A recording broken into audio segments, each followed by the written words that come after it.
Welcome to the Short Funk Podcast. I'm Tom Barbley, and today, the Firefighters Union. This was a topic that I attempted to tackle on Stone Ape, didn't get very far, and I thought, right, it's now going to be a Short Funk topic. But every 2 or 3 months I have my hair cut, and I have my hair cut at a local store that's run by an elderly Vietnamese woman and her husband, I believe, who sells clocks and watches in the other side of the store. I went in this week to have my hair cut, and there was a gentleman having his hair cut, so I decided to sit down and read through the various reading material that they had in a pile on a table per usual kind of barbers. The magazine that took my attention was associated with the Firefighters Union. This is, I guess, a monthly magazine that the Firefighters Union send to all their registered members, and it is edited by the chief lobbyist of the Firefighters Union in Washington, D.C. When I was a boy growing up in Australia, I spent an inordinate amount of time in trade unions. Spending time with union leaders, watching meetings. This was part of my childhood associated with spending time with my father. At the time, my father was a sociologist who was studying post-Marxist theory in labour, which ultimately put me amongst these unions as a small boy. Watching the politics, watching the voting, watching the various things that occurred in unions, and what I took away from this was an idea of collective responsibility and shared vision.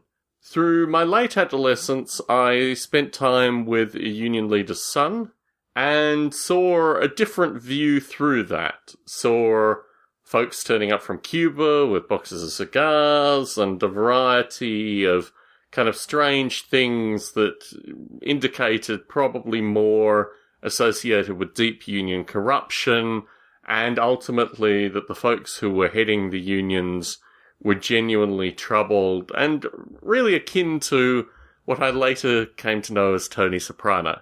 People who had lost track, I guess, of what they were representing, and ultimately had let the spoils of their position dictate their lifestyle and their general view on things. What struck me about the Firefighters Union magazine was that this person was a lobbyist. They weren't a leader in a traditional sense. They were someone who was paid to schmooze with politicians, and ultimately who saw their responsibility directly associated with the political landscape, not really associated with the rank-and-file firefighter, but actually more associated with an agenda that they themselves had set, doing various a priori thinking on certain issues, but primarily due to the lobbyist function that was, I guess, their day-to-day life, their career, fundamentally.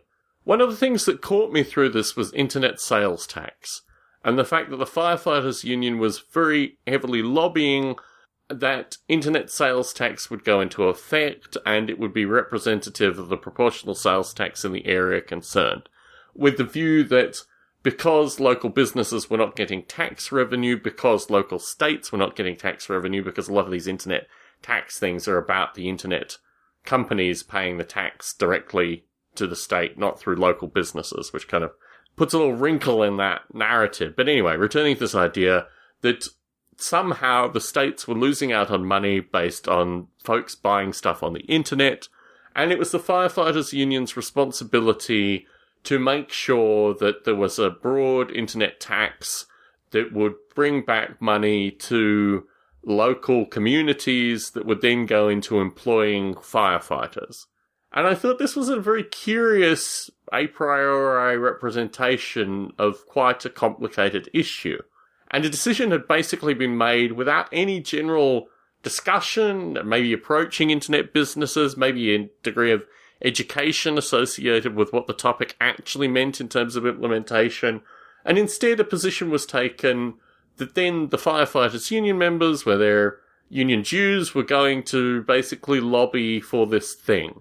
And there were, on a page, maybe 20 of these issues where this firefighter union lobbyist had decided that this was the way the union was going to feel about the various issues, and it was his responsibility to make these the issues that he was going to raise with the politicians. And my assumption associated with lobbyists is that they're not just about paying someone to be in Washington to have lunches with people. They're also probably about raising funds to go to electoral campaigns and all these kind of things. I've intentionally avoided talking about my own political views in short funk, primarily because my views are best raised in a long-form discussion, but also, when segmented, when taken in soundbite form, my perspective is that my political views could very easily be utilised to, I don't know, make aspersions associated with my character, particularly associated with notions of violent revolution. So I've been hesitant to actually raise these ideas through short funk, to the point where I've recorded maybe 3 or 4 short funks on various political topics, and then just decided not to let these views out. The Firefighters Union poses an interesting archetype associated with the current political system that appears to be almost totally self-justifying, and not really capable of dealing with considerably more complex ideas that relate to really the role of the state in the individual's life. My broad political perspective is that I am libertarian, but not the kind of Republican authoritarian libertarian that is viewed in the US. More the fact that there are a whole series of issues that really the government has no business legislating on, but more importantly, that it's not that the corporations are good and the government is bad, it's that every aspect of these interactions try to create a certain perspective, a certain limited view, which means that any discussion has to be framed in whatever, exists through this, what I think of as a monolith, which is the linking of corporations, government, the military, archetypal fascism, basically. And in this light, the individual is completely and utterly removed from the discussion, and instead we're kind of mandated discourse, which I don't think actually enables us to pursue any of the nuances that exist in a wide variety of these issues. The closest thing you're going to get to political discussion on Short Funk. Tom Barbalet in San Jose, signing out.